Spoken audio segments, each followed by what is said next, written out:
QR குறியீட்டை பெற்றுக்கொள்ள விசேட வாட்ஸ்அப் இலக்கம் அறிமுகம்.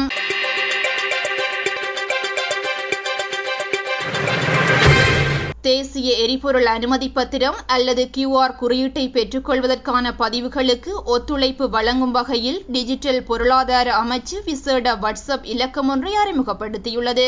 பதிவு செய்வதில் சிக்கல்களை எதிர்நோக்கும் நபர்கள் 07600001919 என்ற வாட்ஸ்அப் இலக்கத்திற்கு வாகன இலக்கத்தை அனுப்பி வைப்பதன் மூலம் தமது பிரச்சினைகளை தீர்த்து கொள்ள முடியும் என அறிவிக்கப்பட்டுள்ளது. இதன்போது தேசிய அடையாள அட்டை, ஓட்டுநர் உரிமம் அல்லது கடவுச்சீட்டு, செல்லுபடியாகும் வருமான வரி அனுமதி பத்திரம் மற்றும் வாகன பதிவு சான்றிதழ் ஆகிய ஆவணங்களின் புகைப்படங்களையும் சமர்ப்பிக்க வேண்டும். வாகனத்தின் பதிவு செய்யப்பட்ட உரிமையாளர் மட்டுமே இதற்கு விண்ணப்பிக்க தகுதியுடையவர் என்பதுடன் வழங்கப்படக்கூடிய அனைத்து தகவல்களும் 2022 ஆண்டின் 9ஆம் இலக்க தனிநபர் தரவு பாதுகாப்பு சட்டத்திற்கு அமைய பாதுகாக்கப்படும் என டிஜிட்டல் பொருளாதார அமைச்சு மேலும் தெரிவித்துள்ளது.